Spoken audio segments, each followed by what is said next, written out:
कुछ लोगों ने यह लिख दिया कि और किसानों को तो प्रॉब्लम नहीं है, पंजाब के किसानों की प्रॉब्लम क्यों है? अरे भाई, जब सर देने थे, जब फांसी चढ़ना था, जब अंग्रेजों के साथ लड़ना था, तब भी यही पंजाबी, यही सिख लोग थे। तब तो किसी ने नहीं कहा कि ये पंजाबी क्यों फांसी चढ़ रहे हैं, तब तो किसी ने नहीं कहा कि ये पंजाबी क्यों अपना सर कलम करवा रहे हैं। इनके गुरुओं में एक परिपाटी, इनके जीन्स में, इनके डीएनए में बहादुरी है, दिलेरी है। वो पुलिस वाले उन पर लाठियां चला रहे हैं और ये उनको लंगर खिला रहे हैं, पानी पिला रहे हैं। तो ना सरकार को शर्म है, ना उस पुलिस बल को शर्म है कि अगर सरकार ने उनको भेजा था तो उनके खाने का इंतजाम तो कर देते। अगर एक आदमी, कोई भी हो, कोई नेता हो, हमारे यहां तो एक चपरासी के लिए तो क्वालिफिकेशन चाहिए, लेकिन राष्ट्रपति बनने के लिए, प्रधानमंत्री बनने के लिए, मुख्यमंत्री बनने के लिए कोई क्वालिफिकेशन की जरूरत नहीं है। ये दुर्भाग्य हमारे देश का। किसानों के सारे भ्रम टूट गए। 70 साल से उनको बेवकूफ बनाया गया, उनको आत्महत्या करने के लिए मजबूर कर दिया गया।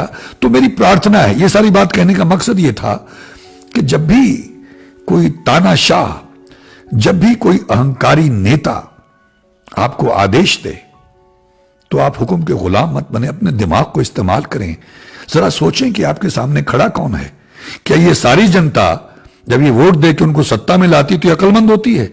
और अब जब अपने अधिकारों की बात कर रही है, अपने हकों की बात कर रही है, अपने वजूद की लड़ाई लड़ रही है, उनकी जमीनें जो उनकी मां है उसको बचाने की लड़ाई लड़ रही है, तो अब वो कौन हो गए? कुछ लोगों ने कहा ये तो आतंकवादी, तो खालिस्तानी है। लानत है ऐसे लोगों पे, उन्हें शर्म आनी चाहिए। मतलब गिरावट की कोई सीमा होती है। इतने सारे लोग वहां बैठे हुए हैं, कुछ लोगों ने यह लिख दिया कि और किसानों को तो प्रॉब्लम नहीं है, पंजाब के किसानों की प्रॉब्लम क्यों है? अरे भाई, जब सर देने थे, जब फांसी चढ़ना था, जब अंग्रेजों के साथ लड़ना था, तब भी यही पंजाबी, यही सिख लोग थे। तब तो किसी ने नहीं कहा कि ये पंजाबी क्यों फांसी चढ़ रहे हैं, तब तो किसी ने नहीं कहा कि ये पंजाबी क्यों अपना सर कलम करवा रहे हैं, क्यों फांसी चढ़ रहे हैं, क्यों काले पानी की सजा भुगत रहे हैं। तब भी यही लोग थे। मतलब सबसे ज्यादा कुर्बानियां तब भी नहीं की थी। पाकिस्तान चाइना से जंग होती है तब भी यही लोग लड़ते हैं, तब भी यही सबसे ज्यादा कुर्बानियां देते हैं। तब तो आप ये बात नहीं कहते हो कि इनको क्या पड़ी हुई है, पूछ दबाओ पीछे और दुबक जाओ। अब लोग ये बात करते हैं, उनको शर्म नहीं है। लानत ऐसे लोगों पर जो इस तरह की गंदी सियासत करके इस तरह की बकवास करते हैं सोशल मीडिया में कि इन किसानों को बड़ी दिक्कत है। भाई, इनको क्या प्रॉब्लम है, दूसरे किसानों को नहीं है? आप जरा दूसरे किसानों का हाल तो देखिए। आप यूपी में, बिहार में, मध्य प्रदेश में, राजस्थान में किसानों का हाल तो देखिए। तो अगर इनके गुरुओं में एक परिपाटी, इनके जीन्स में, इनके डीएनए में बहादुरी है, दिलेरी है, वो पुलिस वाले उन पर लाठियां चला रहे हैं और ये उनको लंगर खिला रहे हैं, पानी पिला रहे हैं, तो ना सरकार को शर्म है, ना उस पुलिस बल को शर्म है कि अगर सरकार ने उनको भेजा था तो उनके खाने का इंतजाम तो कर देते। कि तुमने खूब लाठियां चलाई, खूब तुमने वाटर कैनन चलाई, खूब तुमने बहादुरी का काम किया। मैं समझता हूं कि हमारे हर जवान को शर्म से अपना सर झुका लेना चाहिए कि तुम अपने अन्नदाताओं को, तुम अपने मालिकों पर ये अत्याचार करते हो, तुम्हें शर्म नहीं आती है। विदेशों में जब उनकी आर्मी को, उनकी पुलिस को यह लगा कि ये लोग सही है, जनता सही है, तो वहीं खड़े खड़े वो जनता के साथ हो गए।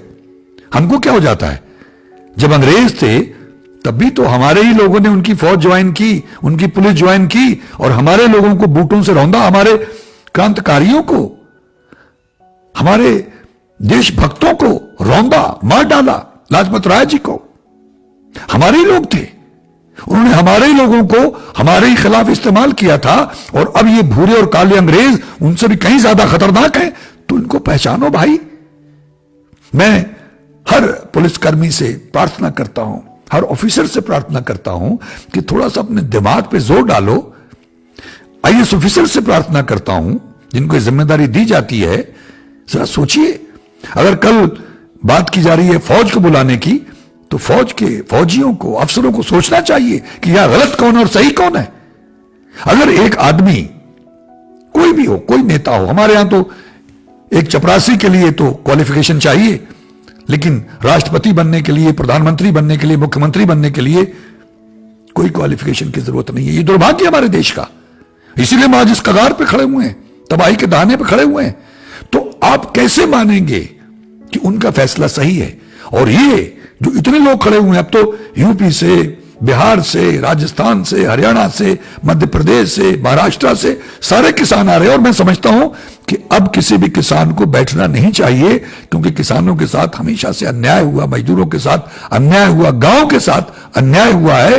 अब हर गांव के लोगों को, किसानों को, मजदूरों को उठना चाहिए और हमारे देश के हर सज्जन को, हर देशवासी को, हर नागरिक को इनके साथ खड़ना चाहिए। मैं उन लोगों के जज्बों को सैल्यूट करता हूं जो भाई कंबल लेके आ गए, कंबल बांटने लग गए।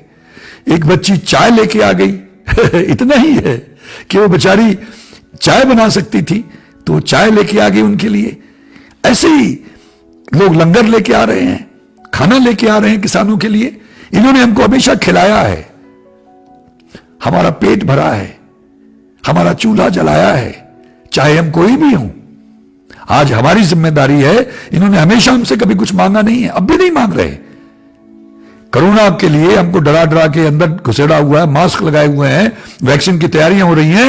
ये उसको डिफाई करते हुए लाखों की तादाद में ठंड में बैठे हुए हैं। इन पे गंदे पानी की वो जो गन है, वो बौछारें डाली जाती हैं, इनको लाठी से मारा जाता है, लेकिन ये वहां बैठे हुए हैं। हमारे देश के सभी लोगों को अपने बचाव के लिए, अपने देश के बचाव के लिए उनके साथ खड़े होना चाहिए। मैंने पहले भी एक वीडियो में कहा था कि ये फैसला है सबूत देने का कि हम जिंदा हैं या मर गए। अगर जिंदा हो और वास्तव में देशभक्त हो, मैं सभी से कहता हूं, तो आपको तकलीफ होनी चाहिए कि हो क्या रहा है। हमारे नेताओं की अकल को क्या हो गया है?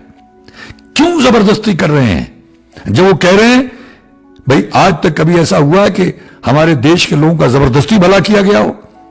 आप क्यों जबरदस्ती कर रहे हैं? उनको नहीं मंजूर है तो क्या ठीक है, नहीं मंजूर है तो कोई बात नहीं। इसमें प्रेस्टीज क्या है? इसमें ईगो की बात क्या, अहंकार की बात क्या है?